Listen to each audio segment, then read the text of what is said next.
All right, the Chicago Bears had their first press conference from London, and we've got a lot to get to here on Chicago Bears Now. My name is Harrison Graham, so let's go ahead and dive on in here. And listen, we got a challenge for you. If we reach 104,000 subscribers by the end of today, numbers right there, 103,918, we just need 82 more.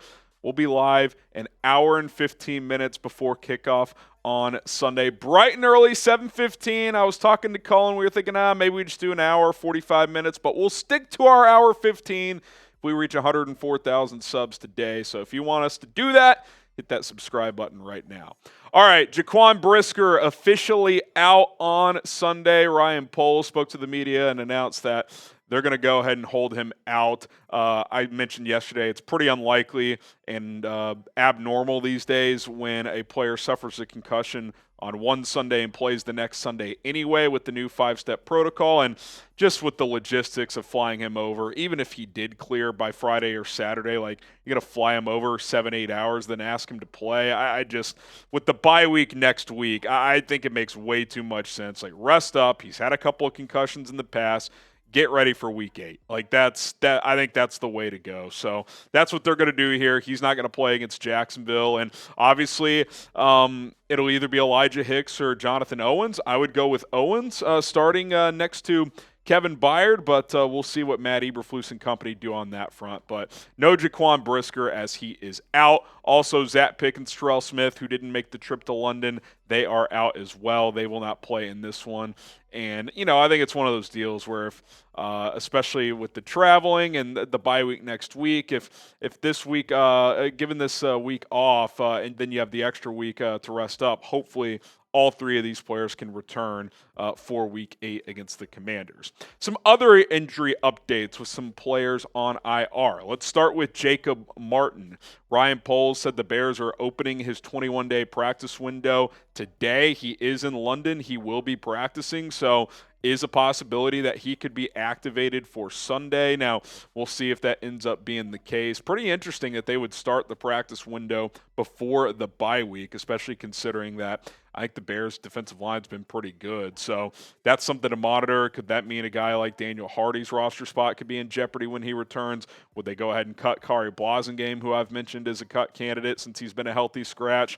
Once one of these IR players gets healthy, we'll see.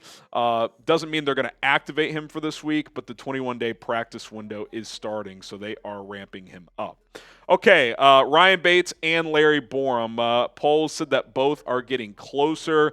With Borom, he said they're getting closer to opening his window, but if they didn't announce that they're doing that today, I would guess they're not going to do that while they're in London. Same with Ryan Bates. So while both are getting closer, it doesn't sound like either is going to be returning for this London game. And again, it's one of those things where you're balancing roster management, 53 if you add a player or two, who are you cutting, et cetera, with the bye week next week. If they're not fully ready to go, it almost makes sense to hold off, get them that extra week of rest, and then you got some decisions to make, obviously, after you return from London and get ready for that Week 8 matchup. And once the full offensive line is healthy, and who knows, guys get dinged up. Tevin Jenkins is dealing with an ankle. They didn't update anything on him today, so we'll see what the injury report says. You'll have to make some decisions after the bye week, during the bye week, if all these guys get healthy. They traded for Ryan Bates for a reason. Is he a contender to start at guard or center? Does Tevin Jenkins stay in the lineup if he's healthy? I would guess yes. Does Bill Murray get an opportunity? Is Larry Borom in the fold anywhere? I would think he's probably just a backup, but a lot of questions that the Bears will have to answer both internally and eventually externally by the decisions they make on the field. So fascinated to see how the offensive line plays out, but seems like those are more going to be decisions after the bye. The only decision this week is if Tevin Jenkins is healthy, who are the two starting guards? We'll have to wait and see who that is. But make the call. Once everyone is healthy, if that happens, who would you put on the offensive line, left or right? Who would be your 5 starting offensive linemen if you had to decide right now, everyone's healthy? Who are your 5 starters? Let me know in the comment section down below. Shout out to Game Time for sponsoring today's episode of Chicago Bears Now. If you're at the game in London this week, 1, I'm jealous. 2, I hope you got your tickets with Game Time, and they're the best place to get tickets to any sporting event, concert, comedy show, or anything else. Bulls and Blackhawks returning to action as well. The Blackhawks were out in Utah last night for their season opener. Plenty of home games coming up if you want to go check them out. So get off the couch and go watch your favorite teams play. And with their newest feature at Game Time Picks, it's going to make it easier for you to find the tickets that you want. It'll filter out the fluff of thousands of tickets to help you find the best deals and the best seats so you don't have to scroll for minutes, even hours sometimes. Game Time Picks kind of simplifies it for you, so make sure you're using that feature. Whether you're getting tickets to a sporting event, concert, comedy show, theater event, or anything else, Game Time has you covered in their app with views from the seats, super deals, which are the best bang for your buck, and last-minute tickets for the lowest price guaranteed. So download the Game Time app today. Use code CHATSPORTS to get $20 off your first purchase only right now. That's code CHATSPORTS, all one word, for $20 off. Terms apply. Download Game Time right now. What time is it? It's game time.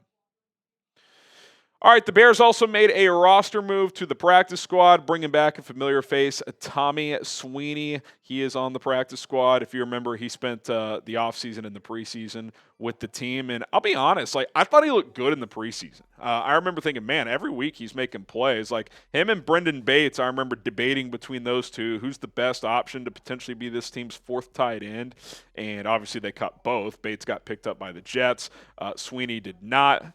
Didn't make the practice squad either, but now he's back in the fold. And I'll say this, I liked what he brought to the table more than Steven Carlson, who was on the practice squad and actually got activated a couple weeks ago before he broke his collarbone in practice, so he's now on IR. But Sweeney, I thought, looked better, at least as a pass catcher. They may have liked Carlson better as a blocker, who knows. But glad to see him back. I think he's got a little juice, and if they need to elevate someone later in the season at tight end, or if there's an injury, he held his own in the preseason. He's played in some NFL games before, so certainly a good move and a good quality depth addition there. All right, Ryan Poles also was asked about Caleb Williams' start to the season, comparing it to Jayden Daniels, who obviously statistically has had a great start to the year up to this point with Washington. Excited to see these two duke it out in a couple of weeks. But Ryan Poles had a simple message to Caleb. He said, everyone's journey is going to be different.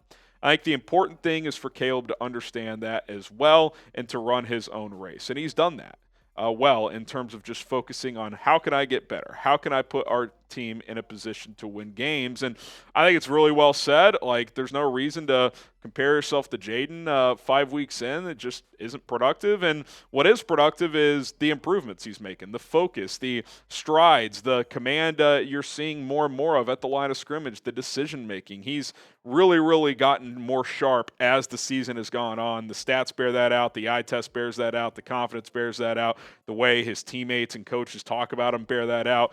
And, you know, I would just echo that message. Keep growing, keep progressing.